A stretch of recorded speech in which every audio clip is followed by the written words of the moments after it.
You need to pay the $3,000 bill your daughter racked up at my steakhouse. Those were the words of a man claiming to be the head chef of a fancy steakhouse who showed up at our doorstep.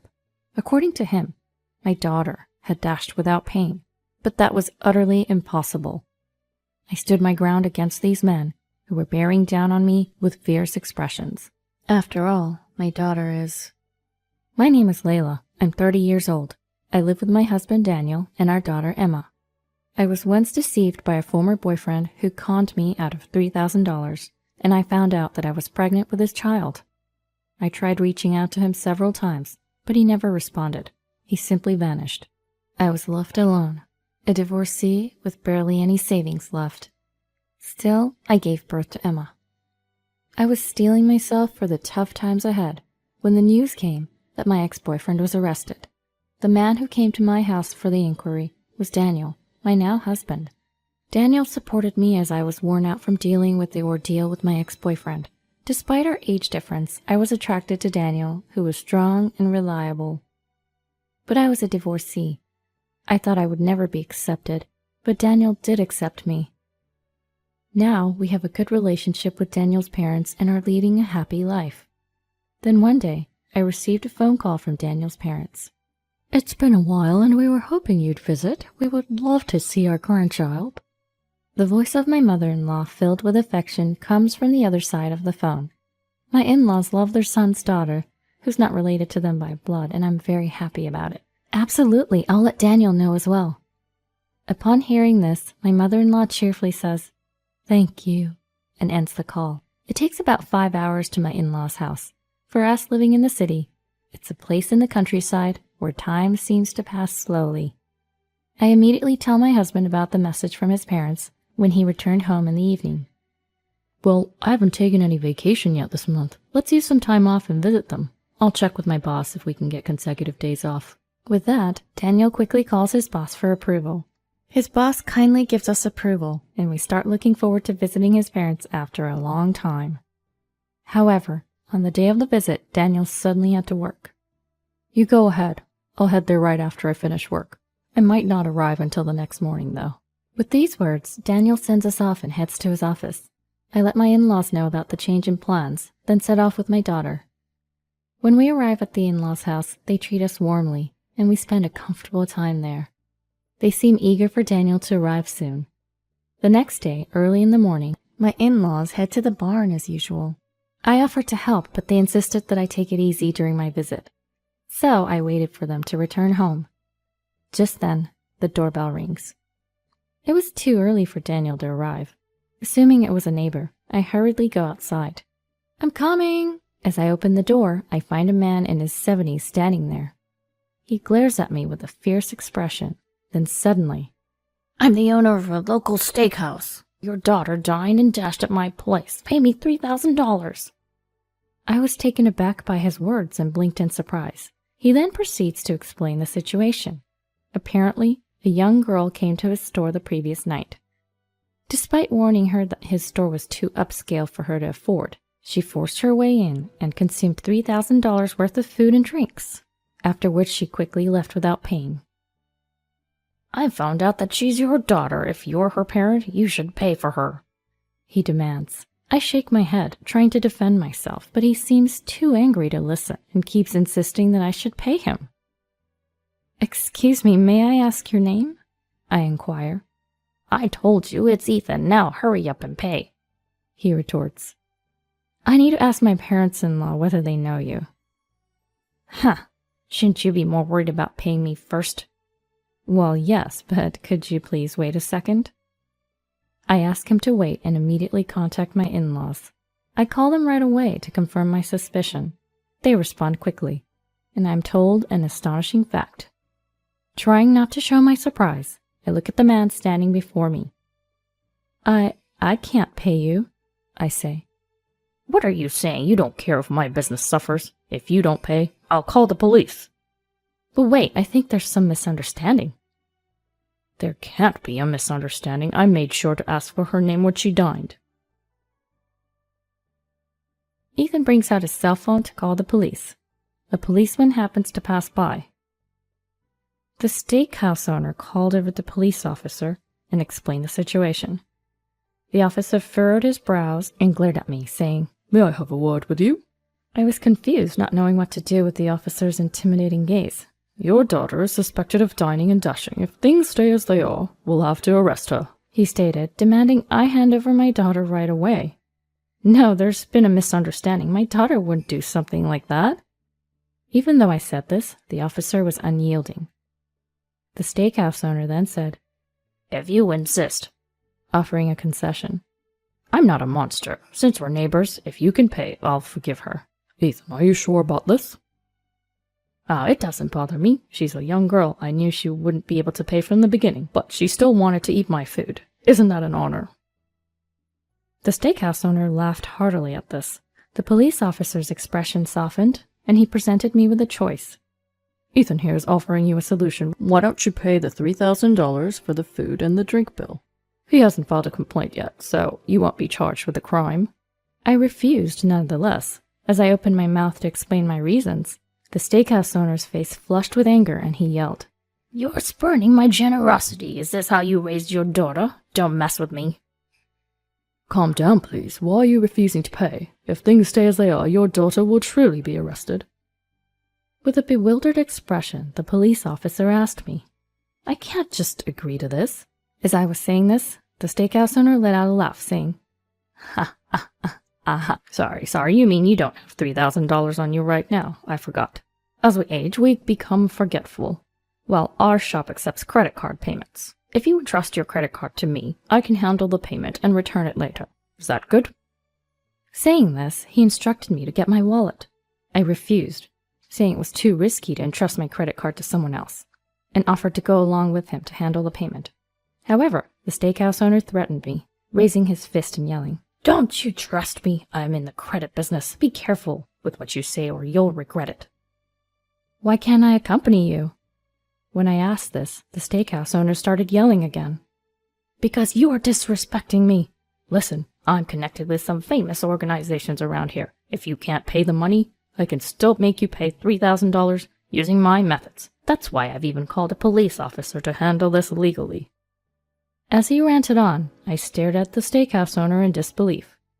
I wondered if it was okay for him to say such things in front of a police officer. Glancing over, I saw the officer pretending not to hear, looking away.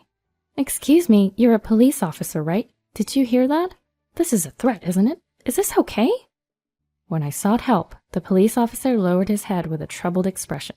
"No, I didn't hear anything. Anyway, if you pay the money, everything will be settled. Layla, please do as you're told." What did this man just say? I could not believe a police officer would say that. Dumbfounded, I watched as the steakhouse owner began to threaten me once again with his harsh words. Any ordinary person would despair at the words of these two. They'd likely choose to pay the money and settle things, but I couldn't allow it.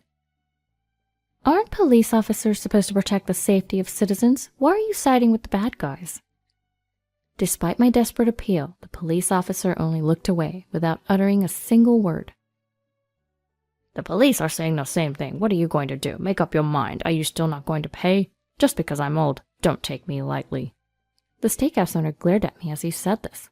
It's not because I'm taking him lightly that I'm behaving this way. It's just unbelievable, so I'm stubbornly refusing. Even if I tried to explain, these two wouldn't let me get a word in. As I was thinking about what to do, a taxi pulled up in front of my house. My husband got out. "What happened? Who are these two people?" My husband, looking confused, asked, "Is this your husband? You need to take responsibility." "Let me explain it to you, sir." After listening to the police officer, my husband Daniel looked at me with a surprised face. When I frowned in confusion, Daniel seemed to understand everything and gave me a mischievous smile. I've always loved this playful side of him. "Sorry to have caused you trouble. My apologies. By the way, young man, which department do you belong to? Do you have a police badge?" Caught off guard by my husband's sudden outcry, the police officer stepped back a bit, but quickly took out his police badge from his pocket. This is fake." Wait, what are you—" The police officer starts to sweat. Daniel laughs and says, "Ha, just kidding." Hearing my husband's words, the police officer nervously forced a smile. Next, my husband asked him about his department and rank. "Do you really need that information right now?" "Just curious, can't you tell me?" Oh, well, I'm a constable on duty at the police box. Oh, I've never seen you before. Are you new to the area? Thanks for your service. Yes, I'm still new. So, would you mind if I contacted your station? Is it okay to use the name written in your badge earlier, Grayson Martin? As my husband asked this while taking out his phone, the police officer quickly grabbed his hand. Before that, about the issue with Ethan, I would appreciate it if you could tell me whether you can pay or not. The police officer urged my husband for an answer. The steakhouse owner, Ethan, seemed to have been completely overwhelmed by my husband's pace, and his fierceness from earlier had disappeared. You take responsibility. You're the husband, right? Yes, but I don't have a job that earns that kind of money. That doesn't mean you can dodge your bills. Unfazed by Ethan, Daniel just shrugs it off and says, Oh, well. Oh, one last thing. Can you tell me your gun's serial number? What? Why? It's not something I can easily tell you. Huh? That can't be. Knowing the number doesn't mean anything will happen. Or did you forget? This is a widely accepted verification method. As my husband Daniel said this with a serious face, the police officer tilted his head and asked, Really? Watching my husband's response and the bewilderment of the two, my suspicion turned into conviction. Without a doubt, these two are in cahoots. By the way, would you mind hearing my opinion on this dine and dash incident? My husband said, giving the two a stern look. They looked puzzled by my husband's sudden strange suggestion. In conclusion, you are a fake cop who's trying to scam us with that old man over there, aren't you? The two were taken aback by my husband's words. Do you have any evidence? Yeah, show me the evidence that I'm lying. At their words, my husband said to me, Layla, bring her over. I ran to the back, and I brought our precious child in front of the two. To prevent any harm to her, my husband Daniel stepped in between us. My daughter's a 1-year-old, so she can't even walk, let alone dine and dash.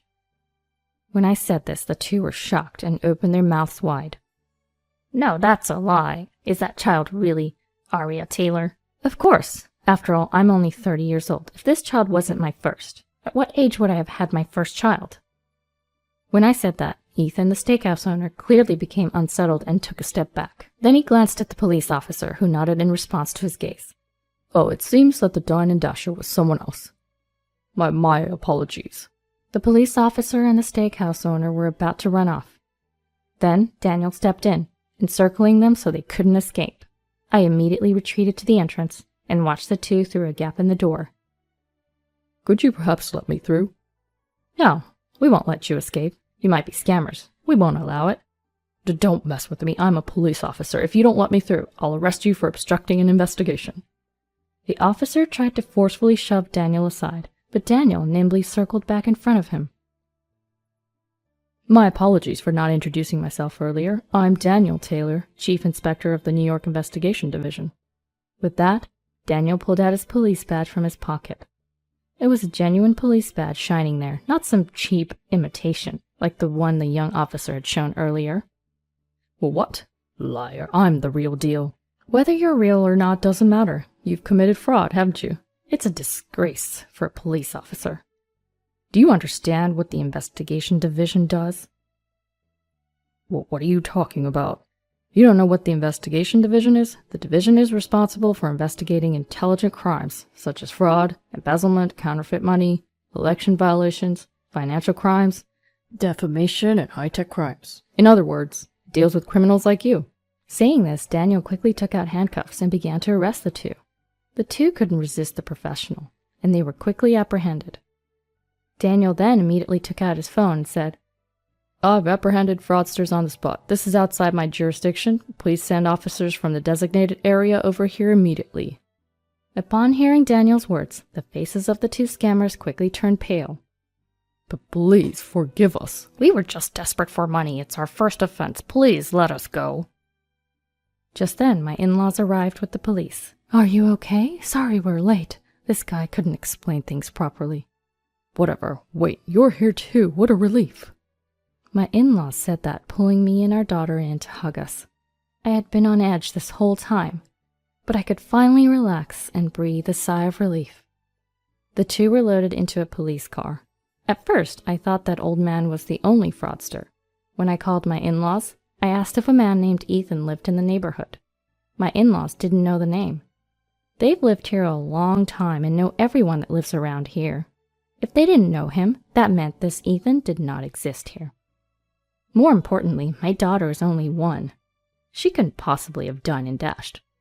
Although I hadn't directly asked my in-laws to call the police, they had understood my situation and told me they would bring the police. When I thought I had to keep this man here until then, I was quite tense, but I made up my mind to protect my daughter. I sensed something fishy about the police officer who showed up. After talking to him for a while, I couldn't stand him or forgive him. Although I didn't have any proof at first, I became sure he was a fake officer due to Daniel's questioning. It was fortunate that Daniel was there this time, but thinking about what could have happened if he wasn't there made me break out in a cold sweat. I'm really glad it was resolved safely. After that, thanks to Daniel and the officer in charge of the area, the case involving the 2 fraudsters were closed. When they were investigated, it seemed a lot of charges were lined up one after another. Daniel sighed and told me the story. He looked somewhat sad and angry at the same time. Also, it seems that these 2 fraudsters were not part of an organization. Their faces became known to the entire country thanks to the news. As for me, thanks to the consideration of Daniel and my in-laws, I was able to stay at their home one more day. Also, the news that Daniel had arrested the fraudsters quickly spread, and all the neighbors brought over a bunch of fancy food, and the gathering quickly turned into a party. Our daughter also seemed to be having fun and didn't cry at all that night. I was savoring my happiness as I looked over at my daughter's face.